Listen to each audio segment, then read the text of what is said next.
This is going to be about fudging history. There's a famous comment made near the end of the movie The Man Who Shot Liberty Valance.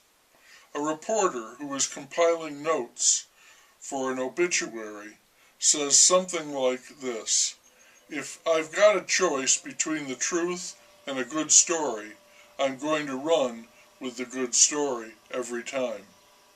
People smile when they hear that because they figure it's a truth that works against the truth every time. Steven Spielberg has made quite a number of movies about historical, that is, real events and characters. There's Lincoln, about the famous president, and Amistad, about the slave ship, Saving Private Ryan, a World War II D-Day based story.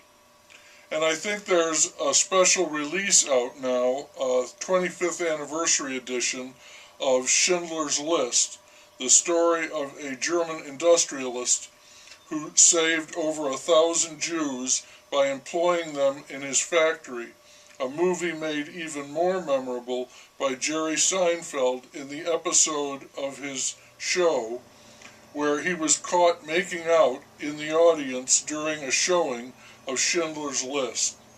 That's a classic.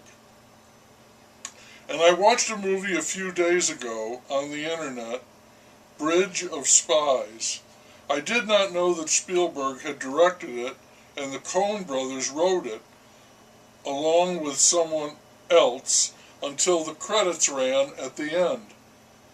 In another video, I remember objecting to Spielberg's twisting history to his advantage, specifically in the movie Lincoln.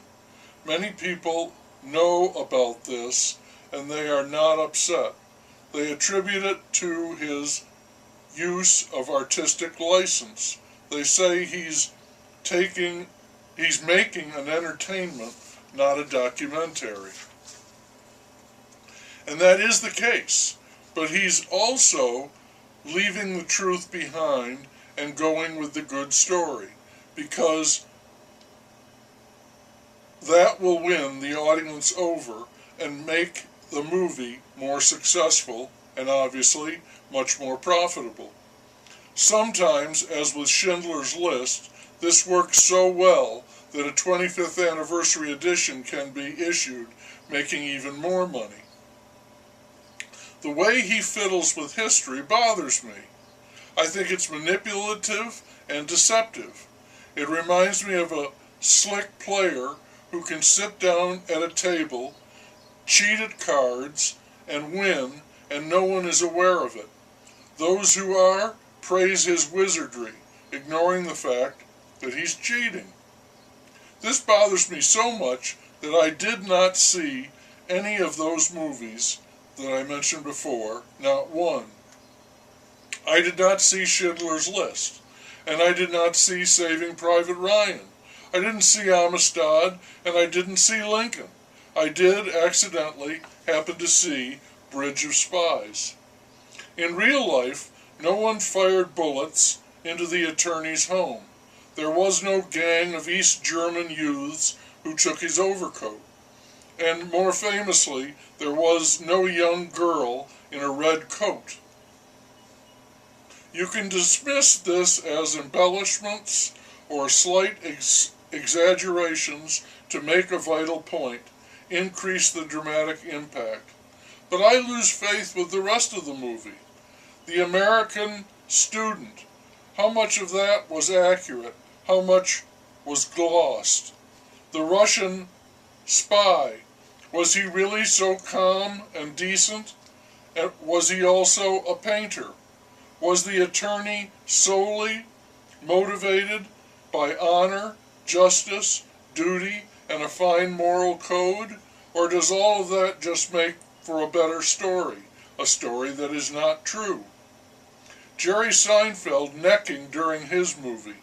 I know that didn't happen, but it still makes for a very funny joke. The fact that it didn't happen is part of the joke. It gets the laugh it deserves. But when characters in a serious drama are doing things that they did not in fact do, when someone is tweaking with cause and effect, that's cheating. That's deliberately cheating, and I don't like it. Spielberg presents the good story as if it were the truth, and it's not. Reality is often a lame, complicated, poorly motivated tale, devoid of heroes and villains, and it's tough, if not impossible, to make a profit out of that miserable scramble, much less a 25th anniversary edition.